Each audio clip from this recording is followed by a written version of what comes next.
You're not going to be a dictator, are you? Other than day one. Donald Trump has successfully moved the Overton window in a way that is as dangerous for the future of democracy in this country as anything else. This is what Vout and Project 2025 wanted. Newsom is he's daring Tom Homan to come and arrest him. Should he do it? I would do it if I were Tom. I think it's great. They control the Congress, they control the White House, and they control the courts. And so, of course, they're massively overreaching. And yes, they are getting away with it right now. This is clearly a man who cannot tolerate criticism of him or what he does, which is exactly what authoritarianism is all about. The New York Times is just as fake as CNN and MSDNC. They really are the enemy of the people. What he is saying, rather bluntly, if you stand up to Donald Trump, he will punish you. Protesters in Philadelphia, state capitals in California, Minnesota, Michigan, Texas, Wisconsin, Indiana, and others showed up to oppose Trump, Musk, and Project 2025. The US and President Trump has overseen America's largest military parade in decades as nationwide protests take place against his leadership. Demonstrations are happening right across the United States today to oppose the Trump administration. Two visions of America. On a day the country's deepening divide was there for all the world to see.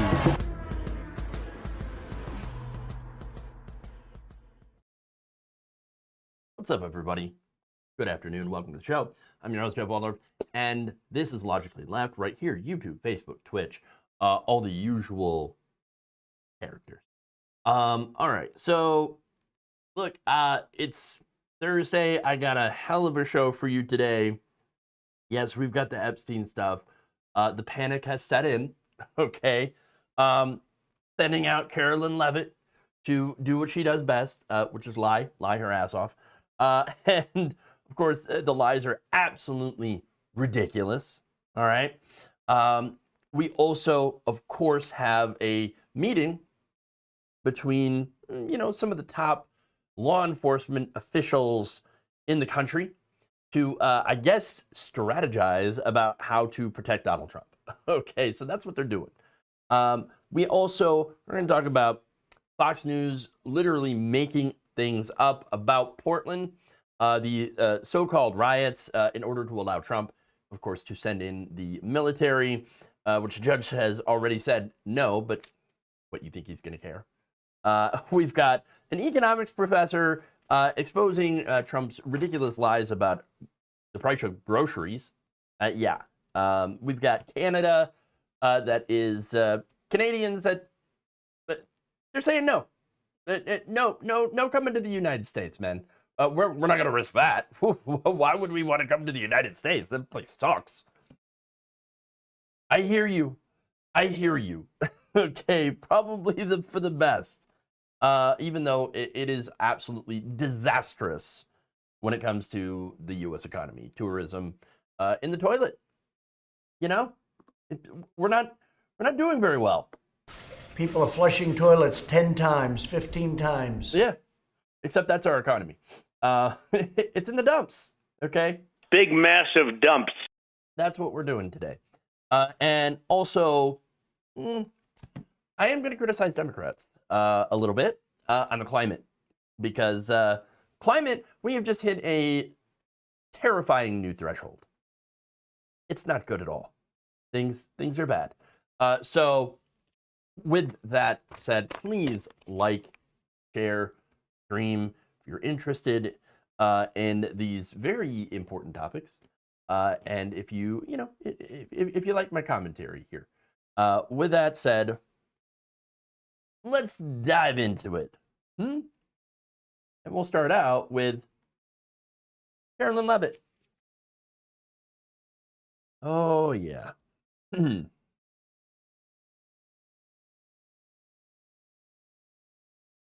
when I told you that this entire Epstein story wasn't going to go away? I do. Well, yesterday, House Democrats dropped emails directly referencing Donald Trump. And within hours of that, Trump spokeswoman Carolyn Leavitt was at the podium spinning harder than a DJ at a Republican fundraiser. But here's the thing, of course. When you actually break down what she said during this presser versus what the documents actually show, that White House response, and I'm going to show you that here, reveals a lot more than it conceals. Okay? And I'm going to give you a detail here that makes this even more disgusting. So I want to set up this properly. Okay? Yesterday, November 12th, the government funding bill had passed, which officially ends the shutdown, right? Of course, it's going to take some time for everything to fully reopen and for the government to resume normal operations, okay? And wouldn't you know it, literally hours after that passed, House Democrats released these Epstein email references to Donald Trump. Of course, the immediate response from Carolyn Leavitt, oh, it's fake news. And it is not a coincidence that the Democrats leaked these emails to the fake news this morning ahead of Republicans reopening the government. These emails prove absolutely nothing other than the fact that President Trump did nothing wrong. In this email you refer to with the name of a victim that was unredacted now and has since been reported on in this room, so I will go ahead and say it, Virginia Giuffre. And it was CBS's own reporting, Ouija, that recently wrote that Miss Giuffre maintained, and God rest her soul, that she maintained that there was nothing inappropriate she ever witnessed, that President Trump was always extremely professional and friendly to her. And so I think it's a question worth asking the Democrat Party, and you should all go ask them after this briefing, of why they chose to redact that name of a victim who has already publicly made statements about her relationship with Jeffrey Epstein and is unfortunately no longer with us. Okay, so her exact words were, oh yeah, Democrats are selectively leaking emails to the liberal media in order to create a fake narrative. That is absolutely classic projection. Okay, but let me get to the part where it gets really dark and cynical. You heard it there, right? So she claimed the documents, of course, prove absolutely nothing other than Trump did nothing wrong, and then dismissed it all as a distraction campaign amid the government shutdown. But of course, when she said that she had a point about the timing, right? The funding bill passed yesterday, and these documents dropped the same day. But here's the kicker. If this was such a spontaneous distraction campaign, why was Carolyn Leavitt, why was Trump so immediately prepared with these polished talking points? I mean, the government shutdown ends, documents drop, right? And then you got the perfect spin machine response happening within hours. Either they are the most responsive White House in the history of the White House, or they all saw this coming. But of course, here's where it gets even worse, okay? The White House response leaned heavily on Virginia Giuffre, okay? Saying that she repeatedly said that Trump was not involved in any wrongdoing whatsoever. But let me put this in perspective, right? So Virginia Giuffre took her own life in April of 2025 at the age of 41. That's after losing custody of her kids and suffering years of trauma that started when she was 16. She was trafficked at Mar-a-Lago. Now, the White House is now using her final statements as nothing more than a shield, knowing that she's not able to defend herself or clarify what she meant under oath versus what she said to protect herself from powerful people who could destroy her life even further. The timing here is pretty suspicious, right? Yes, the funding bill passed yesterday, and the government operations are now in process of resuming. But the speed of their response and the fact that they immediately weaponized Giuffre's final statements tells you they were prepared for this. They were ready. If this was truly a surprise distraction campaign, then they wouldn't have been able to have such polished talking points ready to deploy within hours. The fact that they're using a dead trauma survivor's words as a shield while she cannot respond, I mean, it tells you everything about their moral compass, regardless, of course, of the timing. So, and what does that timing really tell us? Even if we accept the funding bill passing and the documents dropping the same day, it's a coincidence, right? Well, the immediate deployment of these pre-polished spin comments and the weaponization of a dead survivor statements is not a coincidence. It is preparation. If Trump is completely innocent of everything, then they wouldn't need to immediately pivot to attack mode or use Guthrie statements or voiceless words as a shield. They would just say, well, here are the facts. Here are the facts. Well, see for yourself. Instead, they're doing essentially what authoritarians do, okay, when they're cornered. Go after the source, dismiss the evidence, and of course, they would know about dismissing the evidence. Just forget about the evidence. Of course. Manipulate the dead and hope that people do not scrutinize how suspicious and well-prepared their response to this was.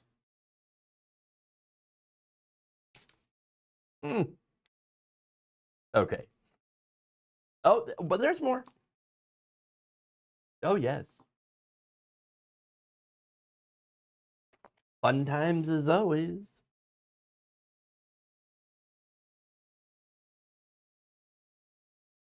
While Americans were dealing with the aftermath of the longest government shutdown in history, 43 days, the Trump administration was scrambling behind closed doors. And of course, CNN, well, they just dropped the receipts. So in a recent article here, they note that Attorney General Pam Bondi, Deputy Attorney General Todd Blanche, and FBI Director Kash Patel all huddled together specifically to discuss the House efforts to force a vote in releasing the DOJ Epstein case files. Now, when you need your top law enforcement officials to huddle in an emergency meeting about the Epstein documents, well, it kind of tells you everything you need to know about what they're trying to hide. And let's be clear about the timeline, okay? November 12th, same day the House finally voted to end the shutdown, send that bill to Trump himself. House Oversight Committee drops these new documents that, brought this entire controversy back into the forefront. But here's what makes this disgusting. Instead of addressing the substance, Trump officials went straight into crisis mode. In a different segment, I showed you Carolyn Leavitt calling this a hoax and accusing the Democrats of politicizing this entire thing. Look, when your first instinct is to attack Democrats for putting out these documents that, by the way, Trump's voters also want to see, okay, rather than defending against the actual content, well, I mean, that basically shows you that they've got a guilty conscience. However, the most revealing detail that CNN had covered is what happened with Lauren Boebert. Now, Boebert, this woman, okay, we all know Lauren Boebert, okay? We know that she normally just, like, vomits out partisan talking points at every opportunity, right? Well, to her credit, she actually joined with Democrats to, compel that disclosure vote. And here's what's crucial about this, right? So now Trump officials had allegedly pressured her to reverse her position. They brought her into that meeting. Now, she actually refused, which is about the most surprising thing, okay? Now, she refused, okay, and held firm and maintained her support to release the Epstein files. She has refused to withdraw her name from the 218 signatories who would force the House to vote to release the Epstein files. Now, I'm going to ask you, if these documents were so harmless, then why are they pressuring even right-wingers like Boebert to abandon the transparency, and why were they unsuccessful in convincing her to flip? That seems rather strange. But here's where it gets dark, all right? Democrats are highlighting these new emails that suggest that Trump had the knowledge of Epstein's abuses, okay? More so than previously acknowledged, right? These aren't just random claims. These are specific email references that the House Oversight Committee has identified and released. And the second that these documents came out, oh, would you look at that? Trump's top law enforcement officials had to do an emergency meeting about them. Weird. You got the entire Justice Department leadership convening specifically to discuss these efforts to release these files. again, something that Trump supporters wanted to see. They wanted to see more transparency. If there's nothing there, why are you bringing Kash Patel to be part of that conversation? And here's what really gets me, okay? And it's why we can't let any of this go. When Democrats actually finally forced some transparency after the whole shutdown mess, the Trump administration didn't respond with any sort of facts or any evidence or anything to, say, oh, no, we didn't have anything to do with it. No, they responded with all of this. The fact that even Boebert, of all people, refused to flip tells you how desperate they are. If Trump is innocent, why does his administration need this kind of damage control operation that cannot even convince their own extremists? So what's the takeaway here? Simple. When Trump officials need to do all of this, all these things, it tells you that they're more worried about what might come out than about clearing Trump's name. And it also shows you how panicked they are about more of these documents coming out. Yeah. Okay. So we've got more.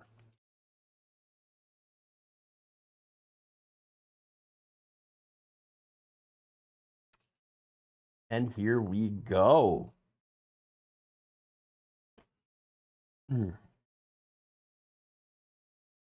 President Donald Trump recently went on Fox News and made a claim so economically illiterate that he's being called out by a University of Michigan economics professor. This is Justin Wolfers, right?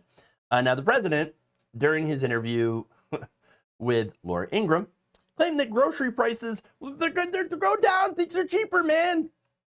Not only is that completely and utterly false, it also shows that he's either completely detached from the economic reality or he thinks that we're all too stupid to be able to check our own grocery receipts. Stupid. You okay? So I'm going to show you this video here of Wolfers reacting to Trump's statements. Watch. I think we are doing phenomenally well. This is the greatest economy we've ever had. Their talking points, oh, costs are high, costs are high. By the way, the only thing is beef. Beef coffee is a little high because the ranchers are doing great. Coffee, we're going to lower some tariffs. We're going to have some coffee come in. I wonder what you make of that, given it is dozens of grocery prices that are up since he took office in January. Look, every word the president just said is a lie. And worse with that, it's such a lie that I worry that there's literally a break with reality inside the man's mind.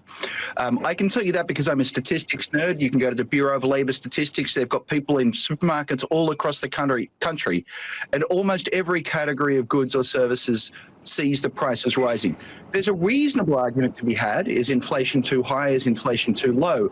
But we have inflation. It's positive. And it's not just the nerds at the BLS who see it. When companies are giving their earnings reports, they're telling us they're raising their prices. And every single viewer on the other side of this television set knows exactly what's happening, which is prices are rising. I don't understand the logic of looking us in the eye and telling us an outright falsehood. Well, I mean, look, there is no logic to what he says. He's a liar. Okay, Trump's a liar. Trump lies about everything, even ridiculous things, even things that you can go out and immediately debunk it just by going to the store. Okay, now here's what makes this insulting to American families, right? So Wolfers, guy's not a partisan hack. Okay, he's a respected economist who actually studies this for a living. He pointed out that Trump's claim is the complete opposite of reality. Obviously, the prices of nearly all goods and services are rising. They're not falling. When an economics professor has to fact check you about something that's so basic, right? And make you look like you've never shopped for groceries in your life, because let's be honest, he probably hasn't. This is not a political attack. This is basic math. It's reality. Okay, he's not living in reality. But here's the disturbing part, right? And I guess it's all disturbing, really. But it's not just about grocery prices, right? Wolfers directly question Trump's grip on economic reality. When you have this respected economist publicly questioning whether or not you understand basic economic principles, I mean, that tells you everything you need to know about how out of touch this administration, this president is, okay, with actual Americans' lived experiences. Look, we all just came out of that 43-day government shutdown that hit working families incredibly hard. And now Trump's out there claiming that grocery prices have magically went down. Now, come on. Bullshit. Does anybody actually believe that? Does anybody believe that? Seriously. CNN confirmed it. Huffington Post, they confirmed that. You have multiple fact checkers all across this country, okay, that have demolished Trump's claims on the economy. No, things are not better. Things are not cheaper. Here is the reality of the situation. You have more inflation. Things have gone up. A lot of things have gone up. All right. You can, and by the way, you can see on the bottom, okay, that there are some things that have went down, but they've went down very, very modestly. Did you see a 0.4% decrease in the price of gas? Ooh, wow. I'm sure that really makes up for the price of pretty much everything else going up by up to 14%. Give me a frickin' break. I mean, come on. But by the way, this is what makes that so revealing. Okay, Donald Trump doesn't just go around making false claims, right, about small things. No, he makes economically illiterate statements that directly contradict what the reality is, or what working people are actually experiencing every single day at the grocery store. All right, when your economic policies are so incredibly disconnected from reality that a university professor has to publicly go and correct you, maybe it's time to do some homework, okay, before actually talking about anything economic. But what's the real story here? Either Donald Trump has no idea what groceries actually cost, I think he barely knows what groceries are, okay, or he thinks that we're all too stupid to notice when he's lying about something that we all experience. Either way, it's disqualifying completely. If you cannot get basic economic facts correct, and if you can't understand why working families are struggling, you think grocery prices are going down when they're actually going up? Well, then you have absolutely no business making or even talking about economic policy for the country.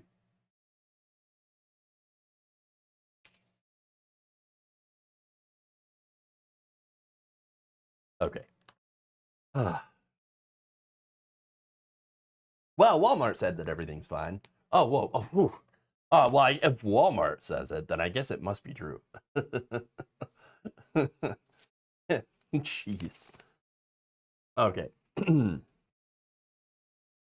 What do we got here?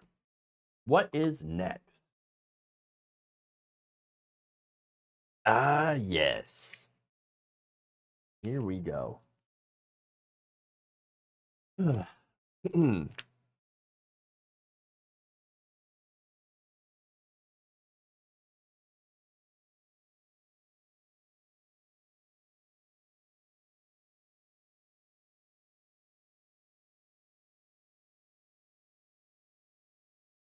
Fox News just got caught red-handed faking the Portland riots, the alleged Portland riots. And of course, here's the beautiful irony about that. Trump not only fell for it, but has also threatened to send troops into Portland based on this fake footage. That is despite the fact that the judge last week told him, that he wasn't allowed to. But I mean, you think that's gonna stop him? Of course not. Now, if he does, well then, real Portland residents, they're gonna suffer because a network that brainwashed millions of people into believing in lies just got caught lying to the president. And this is exactly why We cannot trust any of these people with any sort of power. Okay, so here's what happened. Fox News took footage from the 2020 Portland protests, after George Floyd was murdered, and they've been airing it in 2025, presenting it as if it is happening right now. The same tear gas, the same confrontations, the same violence, but from 5 years ago. Let me show you. This night in late June, federal police used tear gas and flashbangs. Again, no Portland police in sight. It came out later in court. We're just going to let violent rioters do this for 80 straight nights, and we don't care. Stone cold busted. Okay, and you can thank ProPublica for that footage, by the way, for catching all of this. Fox News, literally blurred out graffiti to hide that it wasn't at the location that they had claimed. And of course, when Trump saw their fake-ass coverage on September 5th, he announced to the world that, Portland is burning. We need to get the paid agitators cleared out. Yes, the paid agitators, right? And he threatened to send the National Guard. But here's the kicker. Portland in 2025? Actually, a lot calmer than 2020. Which, by the way, most of the purported violence back then, again, not real. The George Floyd protests, the racial justice protests back in 2020 were like 93% peaceful. Okay, so yeah, overwhelmingly nonviolent, but it doesn't matter because Republicans, they just make up reality. Okay, now the actual protests that are currently happening outside of the ICE facility, that's fairly small, peaceful, manageable by local police. But Fox News, of course, they needed a chaos narrative, and well, they decided we're gonna go back into our vaults and recycle footage. Okay, and of course, who's going to pay the price on this one? Real Portland residents. Trump's seen the fake footage and now is seriously wanting to send federal troops into their city. And it's because he's being duped by his own propaganda network. You know what's actually happening in Portland? Let me show you.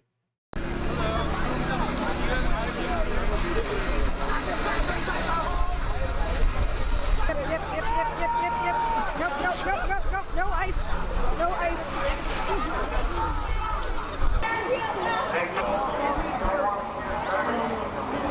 Yes, we're in costumes to show just how ridiculous that is. It's not a war zone. The only time it's a war zone is when they come down and abuse us protesters out here fighting for our community.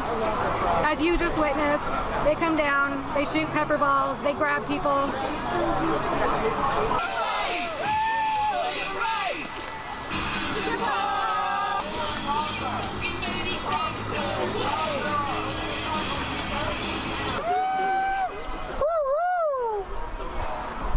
Let ICE do their job. Wait.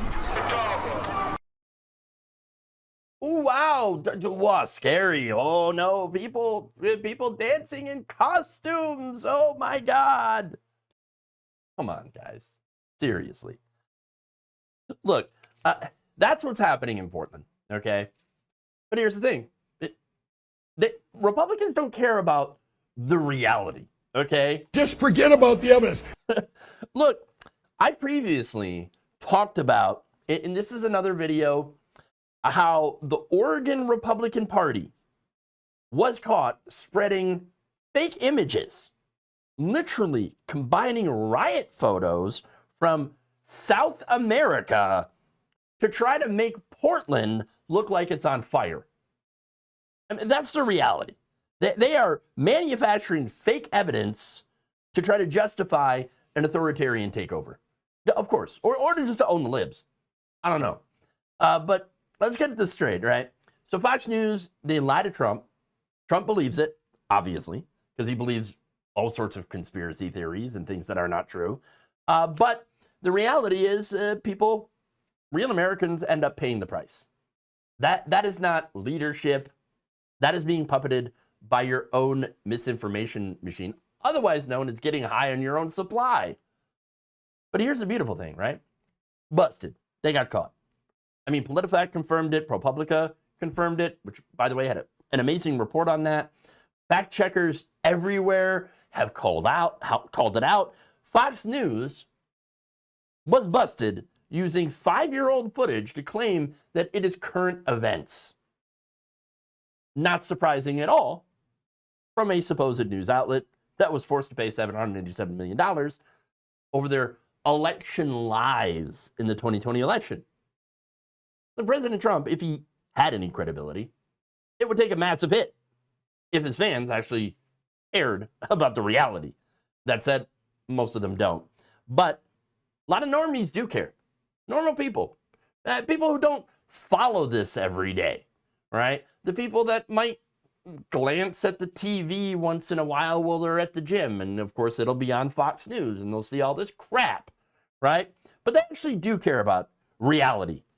So when it comes out, if it comes out, to the wider public, and that depends, of course, on news stations that are actually going to talk about this, right? If it comes out that the Portland intervention, if it happens, or at least his desire to intervene in Portland is based on nothing more than fake news, well, it's not going to look good.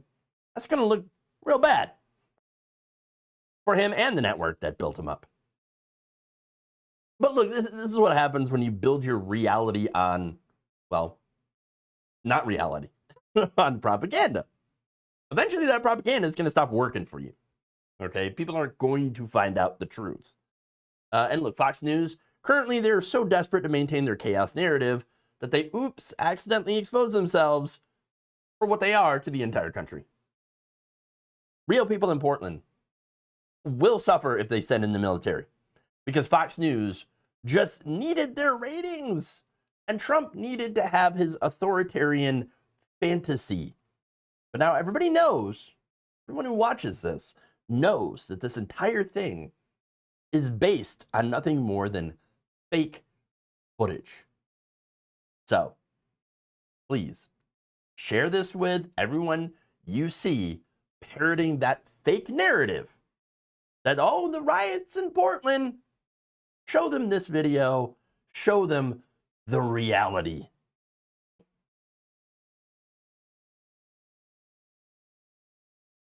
Okay. I love seeing furries have a good party. True. I love how they're protesting with the inflatable costumes. It is great. I do love it. And by the way, if you haven't already, please like and share the stream. I see some of you watching, but there aren't enough likes. You got to pump up that like game, okay? Right now, rookie numbers. Got to pump that up. Engagement. Let's go. All right.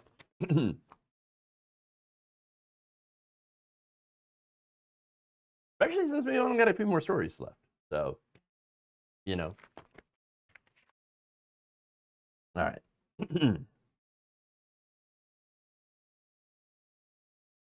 Now, I've got a perfect example of how this administration's failed policies are literally bleeding money from American communities. And this time, it's our own government that is telling Canadian tourists to take their money and go elsewhere. So let me break this down for you, okay? Canadian travel to the U.S. has collapsed. We're talking about a 38.1% drop just this year. That is not minor. That is a full-scale economic hemorrhage that is costing American businesses millions of dollars. Here's what this means. $64 billion. Yeah, not just millions, billions. Okay, that's how much U.S. travel sector stands to lose by the end of this year. $64 billion that is supposed to be going to paying American workers, supporting American small businesses, keeping communities that are thriving. But instead, that money is not going to us. No, it's going to other countries. And it's because Canadians do not feel welcome here anymore, and I don't blame them at all. But let's talk about what this looks like on the ground. In North Dakota alone, we're looking at over $8 million in lost revenue just from decreased Canadian visitors in a 2-month period. Again, this is affecting real people, hotel workers, restaurant staffers, border town business owners, real people whose livelihoods are being destroyed by policies that make people who want to travel feel, uncertain about coming to the United States. And again, I don't blame them. All right. And now get this, right? So Canada, these Canadians are redirecting their travel about $15.4 billion worth to other places. That's right. Canadian families who used to spend their vacation money in American communities are now taking their tourism dollars elsewhere, to Europe, to Asia, anywhere but here. And here's what the mainstream media isn't going to tell you straight, okay? This isn't happening because American tourism somehow got worse overnight. It's happening because when you have an administration that creates an atmosphere of hostility towards your closest neighbors and allies, when you make border crossings feel like police interrogations, when your government sends the message that all foreigners aren't welcome, people are going to take their business elsewhere. That's what happens. And look, Canadians are not punishing Americans out of spite. No, the country is protecting their own citizens from BS, arbitrary treatment, and hostile reception. They're responding to the government, the U.S. government, that has made it very, very clear that they view even their closest neighbors with suspicion. And it probably didn't help that Trump kept talking about making Canada the 51st state, and Canada saying, why would we want to be part of your crappy country right now? I mean, you've been making things worse ever since you got into power. But this is what happens when you prioritize doing white nationalist grandstanding over doing actual political, practical prosperity. Okay, when you treat international relationships like zero-sum competitions instead of mutually beneficial partnerships, or when you make foreign visitors feel like potential criminals just for wanting to experience our country. And there's a lot of great places in the U.S. But Trump's making this entire country look like, I don't know, Mar-a-Lago. Okay, not good, tacky as hell. All right, but here's the irony, right? The same administration that claims, oh no, we're doing America first, everybody. Well, they're actively driving away billions of dollars in foreign investment and tourism revenue. These people are so obsessed with building walls and restricting movement and deporting illegals that they're willing to sacrifice American prosperity on the altar of white nationalism and xenophobia. And here's the thing. It's not the wealthy donors of the political elites who are going to suffer. It's working people, regular people, the hospitality workers, border towns, the small business owners who depend on these Canadian customers. It's the communities that built their economies around welcoming international visitors. These are the same people who get told to tighten their belts when the budgets get cut. While politicians, of course, pat themselves in the back for being, quote, tough on foreigners, right? Or tough on illegals, tough on crime, whatever. This is what economic nationalism actually looks like in practice. And it doesn't give you the prosperity that its advocates always promise. But you end up getting economic decline. That follows when you treat your closest allies, friends, like they're enemies, and your potential customers as if they are threats. The midterms are coming, okay? And this is what I think we all need to remember. That every vote for policies that prioritize political theater over economic reality is a vote against American workers. And every border restriction that makes visitors feel unwelcome kills jobs. Every white nationalist rhetorical victory that damages international relationships is a disaster for our American prosperity. So just remember that.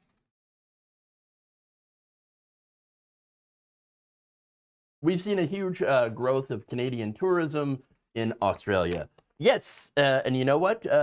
Aussies, you deserve it because you didn't go down the path of white nationalist Trumpism. So, worst timeline only exists under Dimension Down because of asinine decisions. I wish the U.S. politicians would do what Canadians did and establish a new Democratic Party. They've established that because the Democratic Party did what ours is doing here, capitulating to donors. But we also, I think, overall, need to get the money out of our political system. I mean, that's one of the only reasons that Donald Trump actually won the election, although that is in question. Okay. Yeah, money in politics, root of all evil, and one of the reasons why our country is so messed up the way that it is. Okay. Now, by the way, this next story kind of dovetails into that money in politics issue because, well, it's a climate change story, and it's not good, and it involves the Democrats. Oops. The latest climate report just dropped, and it's even worse than we thought. Like, oh yeah, we're literally watching the planet burn while politicians sit there and play BS partisan games. Worse. What am I talking about? Well, the Climate Action Tracker just released their 2025 analysis. And here is the devastating reality. We are currently, as a planet, on track for 2.6 degrees Celsius of warming by the year 2100. So let me just kind of translate that a little bit. 2.6 degrees Celsius is 4.7 degrees Fahrenheit of warming. They might be thinking, well, okay, so what? A couple of degrees, right? No, here's the thing. That the half degree increase from 2.1 Celsius to 2.6 is not just like a tiny little statistic, okay? We're basically talking about the difference between somewhat manageable climate chaos, and it's still chaos, by the way. Even if it is somewhat manageable, it's still going to be a disaster. We go from that to complete climate system collapse. Look, the Paris Climate Agreement, which I don't think was enough, but it did give us a target of trying to keep warming below 1.5 degrees Celsius, with 2 degrees as the absolute ceiling. Can't go above that, but no, we're about to blow past both of those targets like they're just nothing, and that's it. But wait, it gets worse, actually. So it's not it. The report actually shows that we're widening something called the emissions gap, which is climate speak for how far we are away from being able to save civilization. It's grown from 29 to 31 billion tons of CO2 equivalent. Basically, we are falling further behind while greenhouse gas emissions have plateaued since 2020. Fantastic.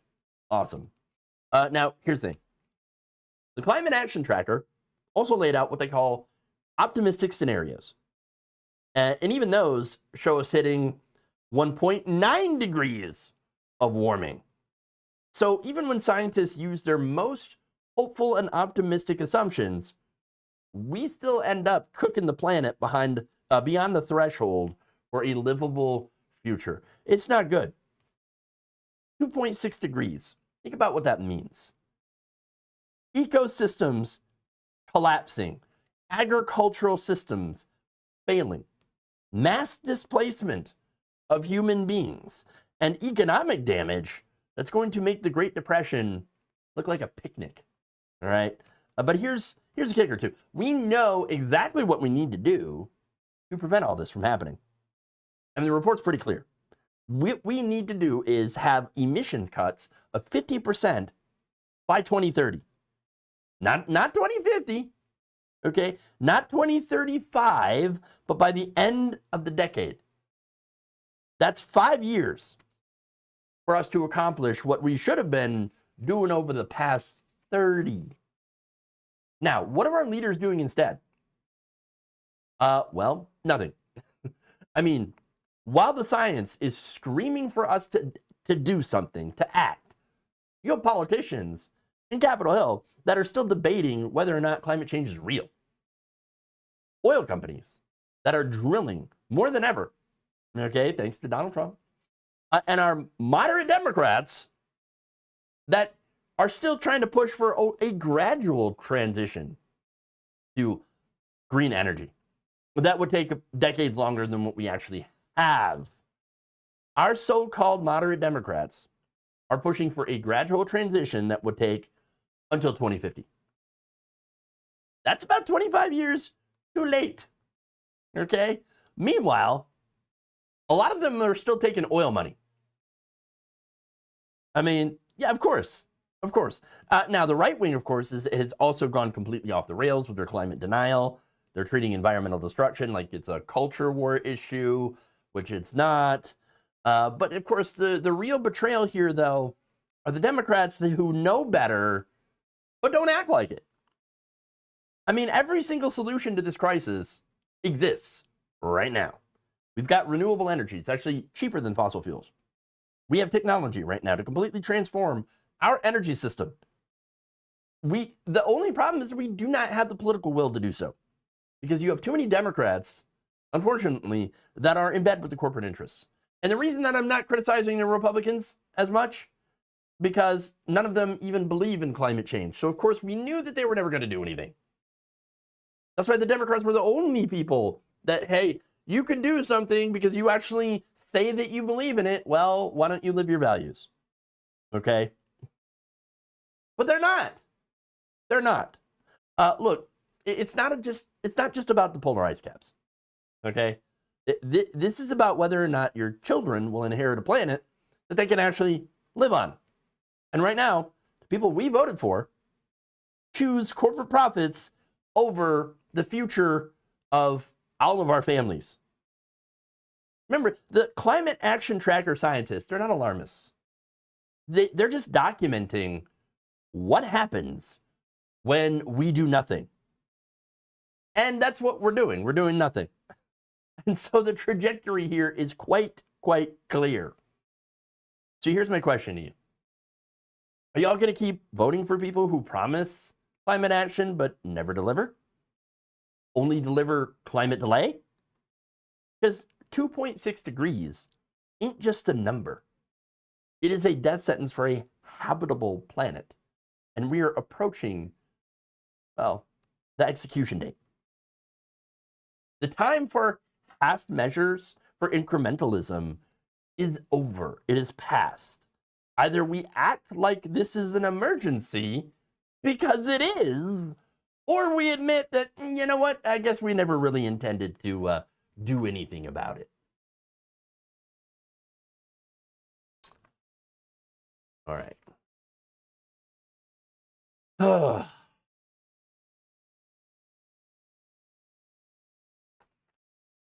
WTF, I just got an ICE ad. So that's where some of their spending is going. Yes, putting ICE ads on progressive YouTube channels. Lovely. That's great. That's fantastic. All right, so I do want to read some of the comments here. Yeah, no. I wonder when the Earth is going to kill us off and we go the way of the dinosaurs. Apparently, quite soon, or soon enough. Let's see. Massachusetts lost most of its lobster industry due to a warmer Atlantic. Yeah, that's unfortunate. I saw a thing on New England resorts and how they have lost over 55% of their Canadian tourism alone since Trump took over. That tracks. Let's see. Trump is having signs made to display at infrastructure projects Biden made happen with a praise to Trump message.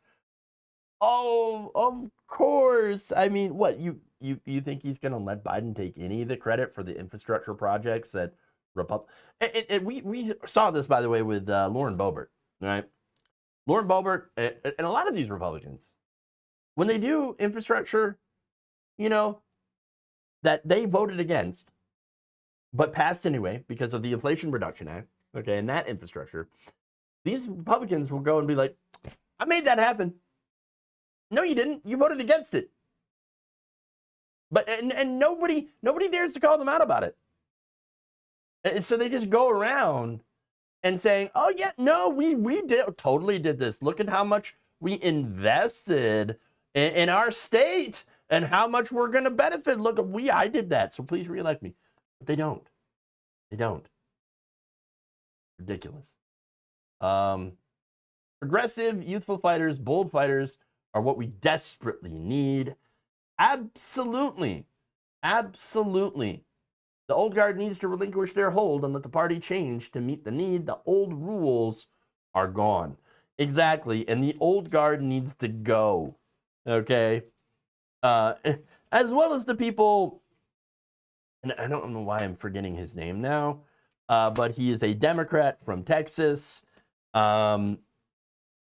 who takes a lot of fossil fuel money. I'm sure you all know, but for some reason the name is evading me, right? Eluding me. But yeah, it's Democratic politicians like that who take money from fossil fuel and then vote, you know, to help fossil fuel companies. They're part of the problem. They're part of the problem.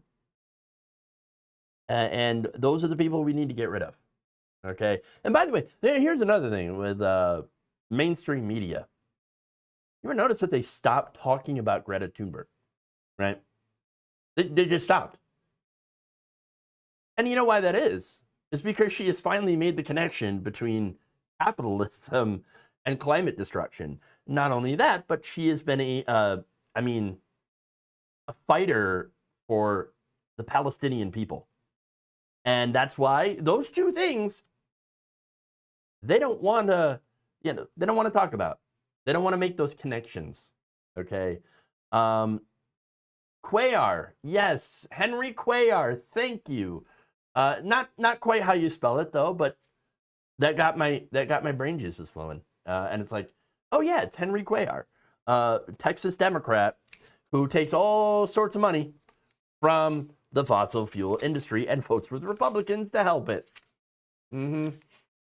They all voted against the infrastructure bill and immediately went home in local news and told their people how hard they just worked for them. Yeah, exactly. And that is just one of the biggest scams that you see from all of these Republicans. Gigantic scam. They're all just lying to their base. But as I showed you earlier in the show, Fox News will literally just make things up and use old footage to, spread their narrative. And they get away with it every single time. Amazing. But anyway, that's all I've got for y'all today. If you haven't already, please like and share the stream. By the way, go back up here. What riots? Exactly. What is it? No, I saw a comment here that I wanted to read. Need that now. Let's see.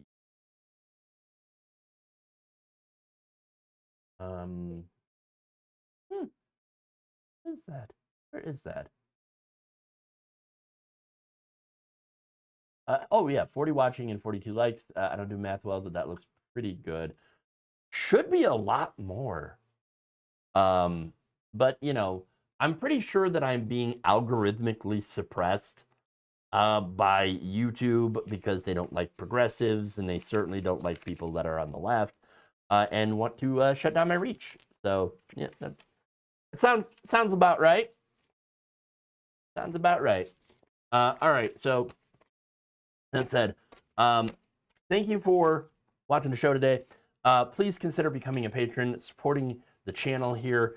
That's patreon.com/JeffWaldorf, or become a channel member by hitting the join button below if you're on YouTube, or becoming a subscriber if you're on Facebook, or a subscriber if you're on Twitch. Those are the ways that you can support the show and protect and support independent progressive media. Because look, we're in a bad place. We're in the bad place. And the only way that we're really going to make it out is if we educate the populace to make better election choices, as well as to pressure the Democratic Party to be better and to be progressive, and so that we can actually, get people who are interested in real change in power. So there you go. No, it's a good number of likes. Trust me. No. It is a good number. It is a good number. It's just that the overall number for how many people that are watching live and how many people have been, watching the video clips that I put out has been really disappointingly low. And I mean disastrously low. Okay? For half the videos that I put up yesterday, got less than 1,000 views. For a channel that has nearly 250,000 subscribers, that seems a little off, doesn't it? Especially when there are things like talking about the Epstein stuff that dropped, talking about a couple of, stories about how, yes, Trump voters screwed themselves over with their votes. You think they get more than 1,000 views, but on a channel my size, there's something going on here. There's some suppression going on here, and I might have to get to the bottom of it. But anyway, if you want to help that out, like and share, leave a comment. Check out those videos. Make sure to hit the, bell icon, and so that you can get notified of the new videos when they drop. Because I'm dropping new videos every single freaking day, of the week, except for weekends. But I'm dropping them 5 days a week, new videos, so check them out. Okay. Anyway, we'll see you guys and gals tomorrow, right here, same time, same place. Love you all. And remember, change begins with you. Good night, everybody.